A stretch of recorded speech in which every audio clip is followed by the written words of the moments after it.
Oh, hey everyone. Today I wanted to talk to you about what you should do when you're creating a new panel and whether you should use a deed of standing offer or a more standard contract in that tender pack.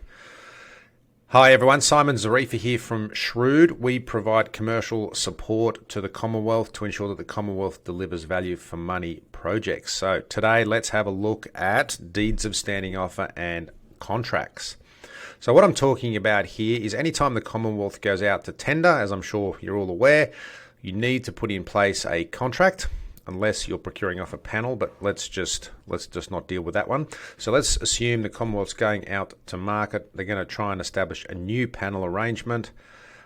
So they need to go out with a contract that all suppliers or providers who are selected as being successful will have to sign up to get on the panel. So the question that's often comes to me is, well, what sort of contract should we use? So I want to talk you through a scenario. So we had a scenario recently where an agency was setting up a panel arrangement for a particular type of services. Now, it doesn't really matter what the services are. It could be, legal services, accounting services, engineering services, financial services, anything basic like that. So then the question really was, should we use a deed of standing offer or a contract? Now, usually when you do a panel, this is what happens in probably 95% of the Commonwealth cases.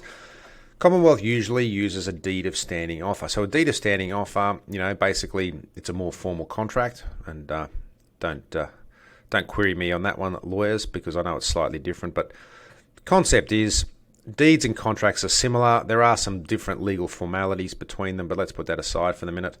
So a deed of standing offer basically has a set of standard terms and conditions where a party signs up to and says basically, I agree to provide these services to the Commonwealth for this price, but there's no guarantee of volume or nothing happens until the work order that sits usually under the deed or in one of the schedules is signed. And then that work order basically says that the Commonwealth's buying a certain amount of services. That then work order creates the contract under the deed. So the deed's like a two-step process. You sign up to the deed. Included in the deed is a work order. You don't actually get any work, or you're not guaranteed of any work until the Commonwealth signs that work order with you. When that work order with the Commonwealth is signed, that creates a second or a contract, and that's what you deliver under. Right, it's a long-winded explanation, wasn't it?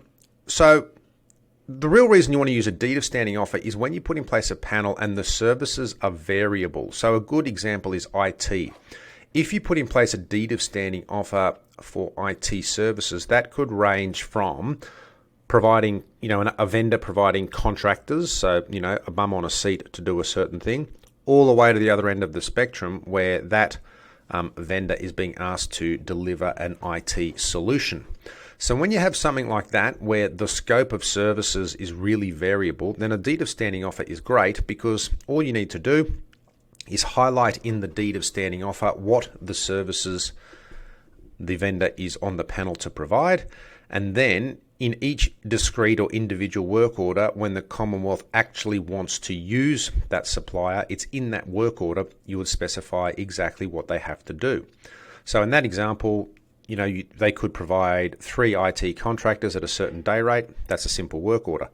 The next work order you sign with the same vendor could be for a fully blown IT solution that obviously is completely different from the previous work order. So in those scenarios where there is a potential massive amount of difference between work orders, then a deed of standing offer is great. But where you have stock standard services, and so legal is a good one. If an agency was standing up a legal panel, and I'm putting aside the fact that there's the multi-use list that agencies need to use, but just as an example, legal services are similar in terms of, a law firm is appointed to your panel to provide legal services, and where they do so, they are paid certain rates depending on the level of person providing the service. So conceptually, that's quite simple. So in my view, there's no reason that couldn't be a contract that just is silent as to volume. In other words, you could sign a contract for that legal firm In the contract, it would simply say that no volume of work is guaranteed until such time as the Commonwealth places an order for the services, and the placement of the order for the services could be as simple as an email. So why would you do that instead of just a deed of standing offer? Well, often it's the case where if you're dealing with unsophisticated providers of services, they may not know the difference between a deed of standing offer and a contract, and they're probably more used to dealing with a contract. Now, that's looking at from the supplier side of things. So a more basic contract is going to be more palatable and easier for them to sign up. But I suppose from the Commonwealth perspective, more importantly, is there's no real difference between the two documents. The deed of standing offer has the deed set standard terms and conditions, then there's the work order process, so there's that two-step process. Under a contract, you could have the same thing, contract T's and C's, but you don't need that second work order step. All you'd basically be saying is no volume is guaranteed under the contract until such time as the Commonwealth orders the services. And as long as your contract then defines the ordering process, then everything should be fine.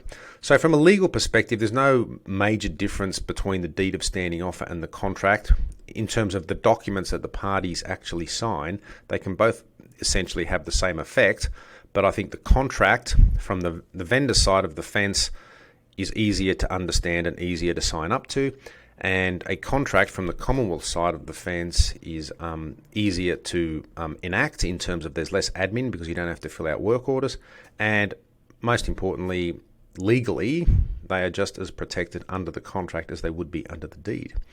Now, I know that view is not as common, I suppose, or it's a bit more